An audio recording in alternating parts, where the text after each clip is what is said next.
এখন ইউনূস পালানোর জন্য ছটফট ছটফট ছটফট ছটফট করছেন।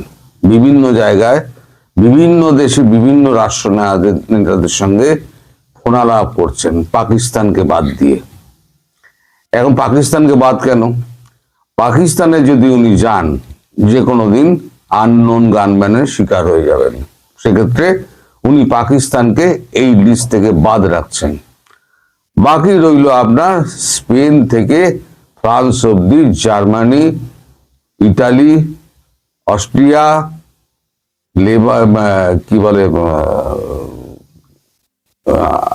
আরবিয়ান দেশগুলো, এই সমস্ত জায়গায় উনি ফোন করে সাহায্য চাইছেন এবং বলছেন আমাকে রাজনৈতিক আশ্রয় দেওয়া হোক। কিন্তু এখনো পর্যন্ত কোনো দেশের পক্ষ থেকে তাকে কোনো রকম আশ্বাসবাণী দেওয়া হয়নি। এদিকে আমেরিকায় তো উনি যাবেন না, আমেরিকা ওনাকে ঢুকতেও দেবে না। কারণ এখন যে মার্কিন কংগ্রেস রয়েছে যারা, এবং ডেমোক্র্যাট রয়েছে, রিপাবলিকানরা রয়েছে, তারা এখন ইউনূসের উপরে প্রচন্ড খাপ্পা। সুতরাং মার্কিন যুক্তরাষ্ট্রের ওনার নো এন্ট্রি হয়ে গেছে। তাহলে পরে যে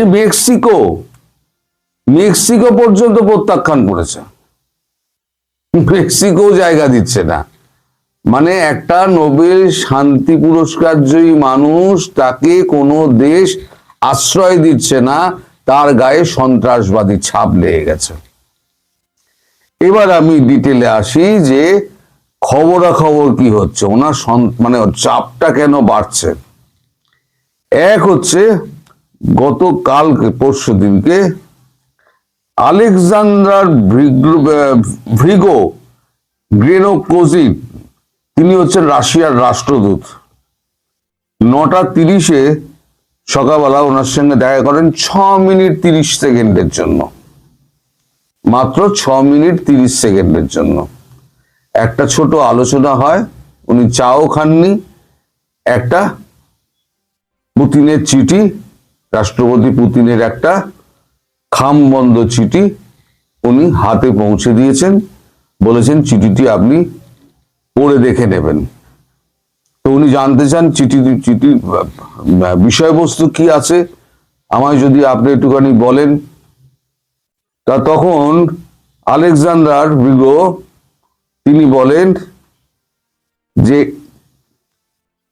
এখন আর রাশিয়া নিরপেক্ষ হয়ে দর্শকের ভূমিকায় থাকবে না, অ্যাক্টিভলি যা যা করার ভারতের সঙ্গে দাঁড়িয়ে সেই জিনিসগুলো করবে।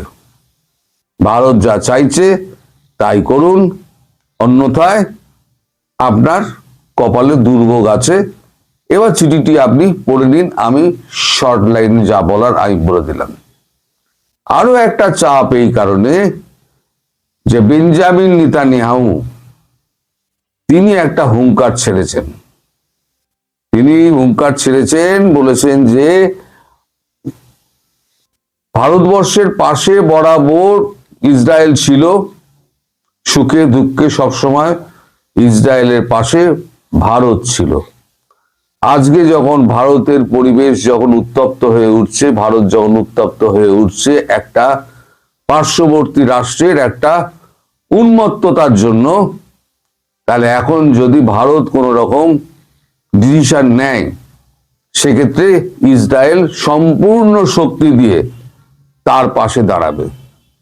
এটাও হলো গিয়ে দুই। একে তো মার্কিন যুক্তরাষ্ট্র আছে, তারপরে এর মধ্যে ঢুকে বলল রাশিয়া, চীন তো আগেই কেটে পড়েছে। মার্কিন যুক্তরাষ্ট্র, রাশিয়া, তারপর হচ্ছে গিয়ে আপনার ইসরায়েল। এখন এই যে চাপ, এত চাপ তিনি রাখবেন কোথায়? এখন এরপরেতে আমি বলি 24 তারিখ এই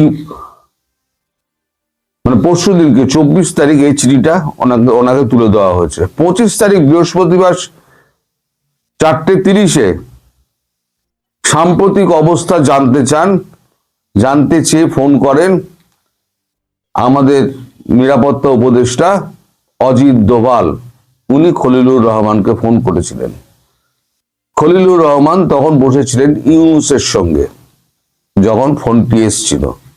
ওখানে আর কি ছিলেন? ওখানে ছিলেন ফাইন্যান্স অ্যাডভাইজার, তার নাম হচ্ছেন সালাউদ্দিন আহমেদ। তখন খলিলুরের সঙ্গে যা কথাবার্তা হয়, আমি যা জানতে পেরেছি, খলিলুর বলেছেন ইউনূসের সঙ্গে কথা বলে যে দিল্লির সঙ্গে সমস্ত নেতিবাচক সম্পর্ক মানে স্বাভাবিক করে আনার চেষ্টা করছে ঢাকা। দিল্লিতে এই ব্যাপারে তারা আশ্বস্ত করছে সমস্ত নেতিবাচক সম্পর্ক একদম স্বাভাবিক করার জন্য দিল্লিকে আশ্বস্ত করছে ঢাকা, এবং সেটি মার্কিন যুক্তরাষ্ট্রকেও সময় মতো জানিয়ে দেওয়া হবে। একদিকে বলা হচ্ছে সংখ্যালঘু নির্যাতন বন্ধ করা হয়েছে, রাজনৈতিক বন্দী করা বন্ধ করা হয়েছে, অহেতুক মামলা দেওয়া বন্ধ করা হয়েছে, কিন্তু উল্টে কি দেখলাম আমরা? উনি যে কথা বলছেন তার উল্টো কাজ উনি করছেন। উনি তো সন্ত্রাসবাদী, বা ওনার হাতে এখন কিছু নেই, হাত থেকে বেরিয়ে গেছে। এখন গতকালকে আবার এক হিন্দু যুবককে মারা হয়েছে, এবং আবার মামলা টামলা দিয়ে প্রায় 8,000 জনকে প্রায় অ্যারেস্ট করা হয়েছে। সব হচ্ছে রাজনৈতিক কর্মী, তাদেরকে যে বিরোধিতা করছে তাকে আওয়ামী লীগ ছাপ দিয়ে তাকে ভর্তি করে দেওয়া হোক, এই হচ্ছে অবস্থা। এবার কথা হচ্ছে শেখ হাসিনা, তার ব্যাপারে ঢাকা কি ভাবছে। তার ঢাকার পক্ষ থেকে খলিলুর রহমান আশ্বস্ত করেছেন অজিত দোভালকে যে পূর্ণ নিরাপত্তা দিয়ে তাকে ঢাকায় ফিরিয়ে আনার সমস্ত রকম আবহাওয়া তৈরি করা হচ্ছে, পূর্ণ নিরাপত্তা দিয়ে। তখন আমাদের অজিত দোভাল খলিলুর রহমানকে জিজ্ঞেস করেন, এই ব্যাপারে আপনি আমায় কতটা নিশ্চিত করতে পারেন? তখন খলিলুর রহমান বলেন, একটু ফোনটা আপনি ধরুন। তখন বোধহয় ফোনে চাপা টাপা দিয়ে ইউনূসের সঙ্গে কথা হয়েছে। তারপরে খলিলুর রহমান বলেছেন যে আমাদের প্রধান উপদেষ্টা বলেছেন এটা 100% আমরা চেষ্টা চালিয়ে যাচ্ছি, এবং খুব শীঘ্রই এই জিনিসটা, এই আবহাওয়া তৈরি হয়ে যাবে, এবং শেখ হাসিনাকে আমরা পূর্ণ নিরাপত্তায় ফিরিয়ে আনার চেষ্টা করছি। এতে 1 মিনিট ধরবেন। এই ঘটনার পর যখন কথাবার্তা হয়ে যায়, তখন এই ঘটনা প্রধানমন্ত্রী নরেন্দ্র মোদীকে জানানো হয়, জয়শঙ্করজিকে জানানো হয়, এবং ক্যাবিনেটে যারা কিচেন ক্যাবিনেট আছে তাদেরকে জানানো হয় যে এই অবস্থা হয়েছে। তখন আমাদের বিদেশমন্ত্রী জয়শঙ্কর ফোন করেন শেখ হাসিনাকে। শেখ হাসিনাকে ফোন করে বলেন যে এই কথাবার্তা হয়েছে, আপনি যাওয়ার ব্যাপারে কবে ডেট ফিক্স করছেন? উনি বলেন, আমার কিছু এখানে মানে দলীয় কাজকর্ম যে সমস্ত আমি করে রেখে দিয়েছি, সমস্ত নির্দেশের জন্য যে সমস্ত তারিখ ঠিক করা আছে, তাদের সঙ্গে একটু কথা বলে নিয়ে আমি আপনাকে জানাচ্ছি।